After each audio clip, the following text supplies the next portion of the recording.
এখন চলছে কাঁঠালের বীজের সিজন।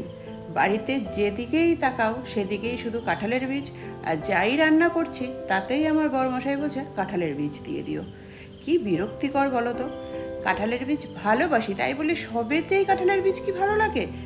সেদিন যেমন বৃষ্টি পড়ছে, সকালবেলা সে নিজেই খিচুড়ি রান্না করলো। মুসুরির ডালের খিচুড়ি খেতে গিয়ে দেখছি তার মধ্যেও কাঁঠালের বীজ দিয়ে রেখে দিয়েছে। ওটা দেখে মাথাটা এত গরম হলো, কিছু আর বললাম না। মনে মনে ভাবলাম কাঁঠালের বীজ খাইয়ে খাইয়ে এবার মুখে অরুচি ধরিয়ে দেবো, যাতে নিজের থেকেই বলে ওঠে না না আর কাঁঠালের বীজ খাবো না, এইবার রেহাই দাও।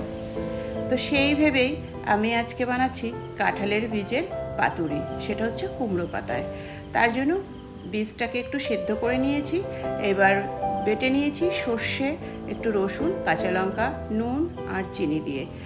আর কয়েকটা কুমড়ো পাতা নিয়ে নিয়েছি।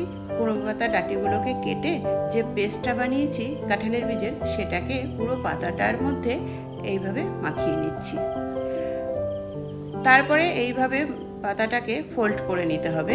আমি যেইভাবে দেখাচ্ছি সেইভাবেই ফোল্ড করতে হবে। আমি একটা পাতা পুরোটা করে তোমাদেরকে দেখিয়ে দিচ্ছি। এইভাবেই করবে, তাহলে এই মশলাটা পাতুরির ভেতর থেকে বেরিয়ে আসবে না। এইভাবেই প্রত্যেকটা পাতাই আমি পাতুরির জন্য তৈরি করে নিয়েছি। এটা কিন্তু সম্পূর্ণ আমি আমার নিজের মতন করেই করলাম। তারপরে একটা কড়াইতে বা ফ্রাইং প্যানে তেল নিয়ে, তেলটা গরম হয়ে গেলে এই প্রত্যেকটা পাতাই এইভাবে সাজিয়ে দিয়ে দিতে হবে। কিছুক্ষণ পরে এইভাবে উল্টে দিয়েছি। তারপরে একটা ঢাকনা দিয়ে ঢেকে দিয়েছি 3-4 মিনিটের জন্য। তবে হ্যাঁ, ভাজার সময় খেয়াল রাখতে হবে গ্যাসের ফ্লেমটা যেন একদম লোতে থাকে, তা নাহলে পাতাগুলো পুড়ে যেতে পারে। এইভাবেই প্রত্যেকটা পাতুরি আমি রান্না করে নিয়েছি। আর এখন গরম গরম ভাতের সাথে এটাকে আমি পরিবেশন করব। তো গরম গরম ভাত, কাঁঠালের বীজের পাতুরি আর কাঁচা লঙ্কা, লবণ, এই দিয়ে খেয়ে আমি কাঁঠালের বীজের প্রতি সত্যি প্রেমে পড়ে গেছি। বাড়ির লোকেদের আর কি আমি এতে অরুচি ধরাবো, আমি নিজেই তো কাঁঠালের বীজ খেতে ভালোবেসে ফেলেছি। এত ভালো লাগলো খেতে। তো তোমরাও এইভাবে বাড়িতে বানিয়ে খাবে।